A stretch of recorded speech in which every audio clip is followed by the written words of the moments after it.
Peace. What's good, guys? What's up? Let's talk about the Royal Rumble for January the 28th, 2023. Let's do a little bit of the predictions. I'm going to go over the match card, and I'm going to give you guys my thoughts. It's just 5 matches. Should be a good show. I'm going to do the Rumbles last. So, let's start it off with Bianca Belair versus Alexa Bliss for the Raw Women's Championship. We all know that Bianca's going to win. She's going to retain, hands down. She has to. Alexa, I don't know what she does going from here when she's done with the storyline with Bianca, but it seems like she no longer gives a fuck. You know, Alexa's been with WWE for about maybe, 7 years? It'll be 7 years this year. Coming up on 7 years. No, actually, she got her start in 2015, I believe. So she's been there a good 7-8 years. But Alexa just isn't clicking anymore. It's like she doesn't give a fuck anymore. She just doesn't. And I have no idea why. But we all know that Bianca's going to win, hands down. And that's what I think is going to happen. So Bianca's probably going to win KOD. Moving on. Bray Wyatt versus LA Knight in a pitch black match.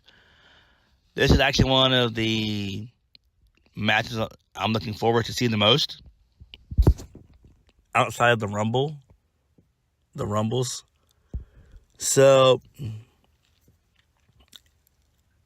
I'm really digging the story with Bray so far. But I do think that Bray's going to win, obviously. Probably via Sister Abigail. And we'll probably see an appearance from Uncle Howdy.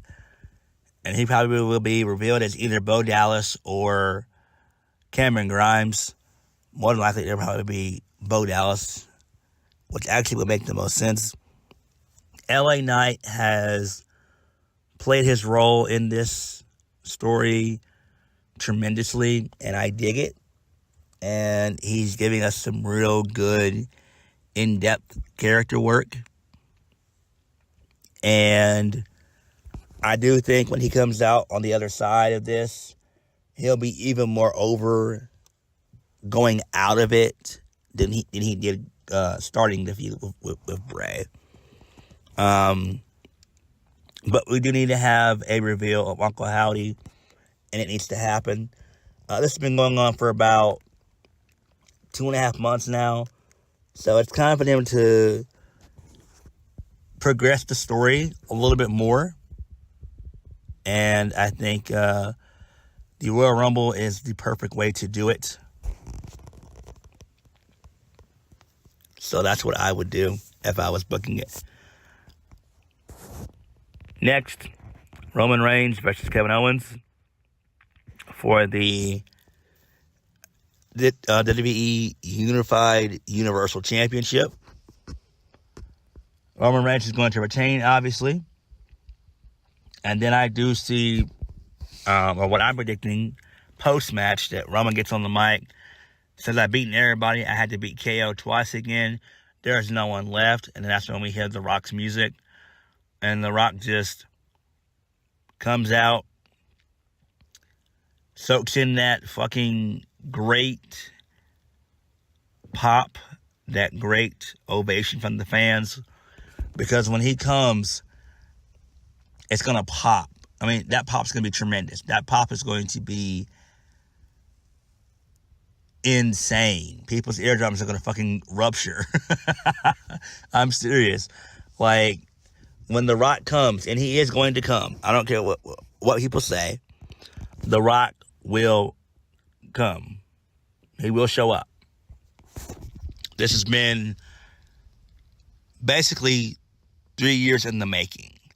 And so Triple H has to deliver on this. He has to deliver. Hands down, he's going to deliver. If he doesn't, I don't know what the fuck to say. But Triple H does have to deliver The Rock. He does. And that's all that needs to happen. Rock needs to come out, taking the ovation, step Roman down from the rampway, and just motion that he wants the title. That's all he has to do. Simple as that. The crowd will pop, and, we can all move on. Because we all know that it's going to be Rock and Roman at Mania. It has to. I mean, why do it next year at WrestleMania 40? Doesn't make any sense. And I get that he's busy. I get that. And I get that he's not in ring shape, but still, I mean, we all know that The Rock wouldn't take a whole bunch of bumps anyway in this. So it wouldn't matter. So I'm not buying the fact that, he's not going to show up and Stone Cold's going to be his replacement and blah, blah, blah. It's like, no. Stone Cold's not going to be The Rock's replacement. I mean, I do think that we will see Stone Cold in some capacity, The Rock in some capacity, Brock Lesnar in some capacity, and John Cena in some capacity. You are going to see those four big names at WrestleMania Night 1 and Night 2. You will see those four. It's just a given. But there would be no point to have Stone Cold Steve Austin face Roman Reigns. It just doesn't make any sense. Now, enough of the ranting about the bloodline stuff. Let's talk about the Rumbles. Let's go with the Women's Royal Rumble first. My main pick to win is going to be Rhea Ripley. Hands down. There's no one else who's going to win. I do expect to see a couple of NXT people in there, like Roxanne Perez, Cora Jade. We might see a surprise appearance by Mickie James, maybe. Probably Trish Stratus as well. Maybe Lita as well. We'll probably see, Indy Hartwell, Casey Squared in the Rumble. But my main pick to win would be Rhea Ripley. She has to win. She's going to be the one to dethrone Bianca. She has to win. She's been batting 1,000. She's been she's been hitting home runs out the park ever since she joined Judgment Day. And her and Dominic in Judgment Day are the most two over out of that faction. They are the most two over. And, Rhea is standing 10 toes down. Like, this is some of her best shit that she's done in a minute. And I love it. And she does need to be the one to dethrone Bianca at WrestleMania.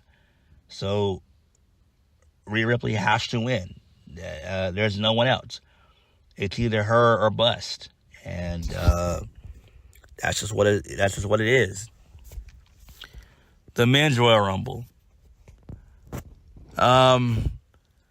This should be the most interesting, and this is the one that I'm most looking forward to, next to the Pitch Black match.